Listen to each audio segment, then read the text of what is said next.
Chapter 38, New York Opera 1863, by Charles Dickens. On the above date, Mr. Dickens was entertained at a farewell dinner at Delmonico's Hotel, previous to his return to England. 200 gentlemen sat down to it, Mr. Horace Greeley presiding. In acknowledgment of the toast of his health, proposed by the chairman, Mr. Dickens rose and said, "Gentlemen, I cannot do better than take my cue from your distinguished president, and refer in my first remarks to his remarks in connection with the old, natural, association between you and me. When I received an invitation from a private association of working members of the press of New York to dine with them today, I accepted that compliment in grateful remembrance of a calling that was once my own, and in loyal sympathy towards a brotherhood which, in the spirit, I have never quieted. To the wholesome training of severe newspaper work, when I was a very young man, I constantly refer my first successes, and my sons will hereafter testify of their father that he was always steadily proud of that ladder by which he rose.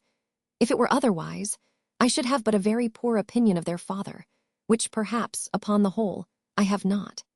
Hence, gentlemen, under any circumstances, this company would have been exceptionally interesting and gratifying to me. But whereas I suppose that, like the fairies' pavilion in the Arabian Nights, it would be but a mere handful, and I find it turn out, like the same elastic pavilion, capable of comprehending a multitude, so much the more proud am I of the honor of being your guest. For you will readily believe that the more widely representative of the press in America my entertainers are, the more I must feel the goodwill and the kindly sentiments towards me of that vast institution. Gentlemen, so much of my voice has lately been heard in the land, and I have for upwards of 4 hard winter months so contended against what I have been sometimes quite admiringly assured was a true American catarrh, a possession which I have throughout highly appreciated, though I might have preferred to be naturalized by any other outward and visible signs. I say, gentlemen, so much of my voice has lately been heard, that I might have been contented with troubling you no further from my present standing point, were it not a duty with which I henceforth charge myself, not only here but on every suitable occasion whatsoever and wheresoever, to express my high and grateful sense of my second reception in America, and to bear my honest testimony to the national generosity and magnanimity. Also, to declare how astounded I have been by the amazing changes that I have seen around me on every side. Changes moral, changes physical, changes in the amount of land subdued and peopled, changes in the rise of vast new cities, changes in the growth of older cities almost out of recognition, changes in the graces and amenities of life, changes in the press, without whose advancement no advancement can be made anywhere. Nor am I, believe me, so arrogant as to suppose that in 25 years there have been no changes in me, and that I had nothing to learn and no extreme impressions to correct when I was here first. And, gentlemen, this brings me to a point on which I have, ever since I landed here last November, observed a strict silence, though tempted sometimes to break it, but in reference to which I will, with your good leave, take you into my confidence now. Even the press, being human, may be sometimes mistaken or misinformed, and I rather think that I have in 1 or 2 rare instances known its information to be not perfectly accurate with reference to myself.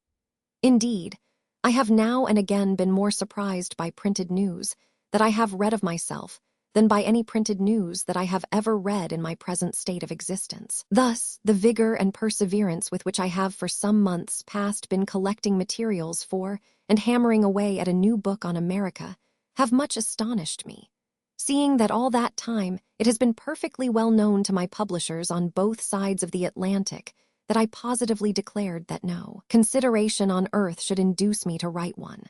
But what I have intended, what I have resolved upon, and this is the confidence I seek to place in you, is, on my return to England, in my own person, to bear, for the behoof of my countrymen, such testimony to the gigantic changes in this country as I have hinted at tonight. Also, to record that wherever I have been, in the smallest places equally with the largest, I have been received with unsurpassable politeness, delicacy, sweet temper, hospitality, consideration, and with unsurpassable respect for the privacy daily enforced upon me by the nature of my avocation here, and the state of my health. This testimony, so long as I live, and so long as my descendants have any legal right in my books, I shall cause to be republished, as an appendix to every copy of those 2 books of mine in which I have referred to America.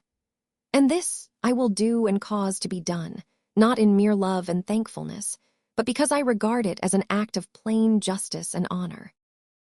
Gentlemen, the transition from my own feelings towards and interest in America to those of the mass of my countrymen seems to be a natural one. But whether or no, I make it with an express object. I was asked in this very city, about last Christmas time, whether an American was not at some disadvantage in England as a foreigner. The notion of an American being regarded in England as a foreigner at all, of his ever being thought of or spoken of in that character, was so uncommonly incongruous and absurd to me that my gravity was, for the moment, quite overpowered. As soon as it was restored, I said that for years and years past I hoped I had had as many American friends, and had received as many American visitors as almost any Englishman living,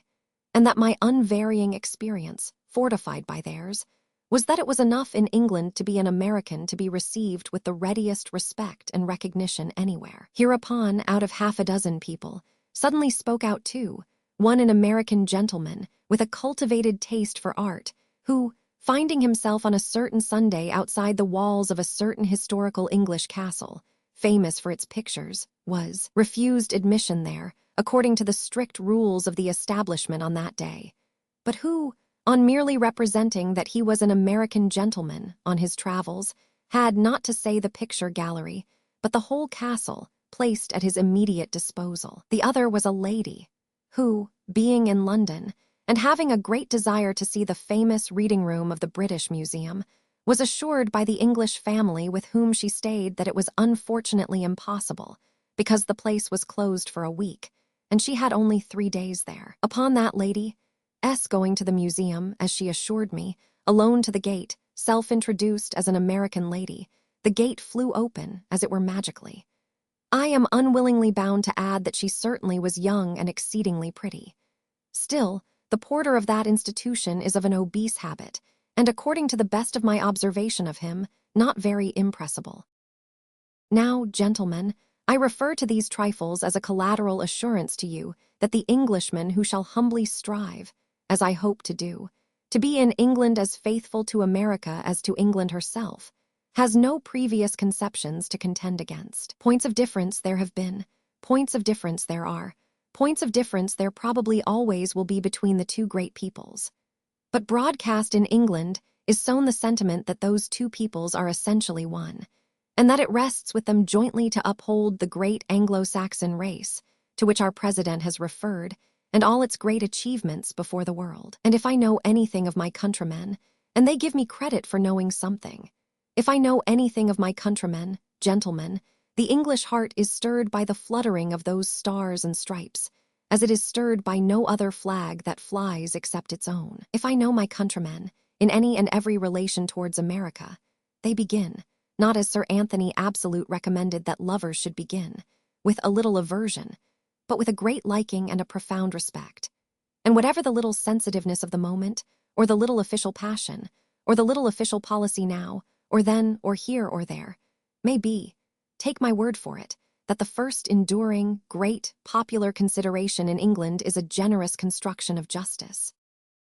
Finally, gentlemen, and I say this subject to your correction, I do believe that from the great majority of honest minds on both sides, there cannot be absent the conviction that it would be better for this globe to be riven by an earthquake, fired by a comet, overrun by an iceberg, and abandoned to the Arctic fox and bear, than that it should present the spectacle of these 2 great nations, each of which has, in its own way and hour, striven so hard and so successfully for freedom, ever again being arrayed the one against the other. Gentlemen, I cannot thank your president enough or you enough for your kind reception of my health, and of my poor remarks, but believe me, I do thank you with the utmost fervor of which my soul is capable.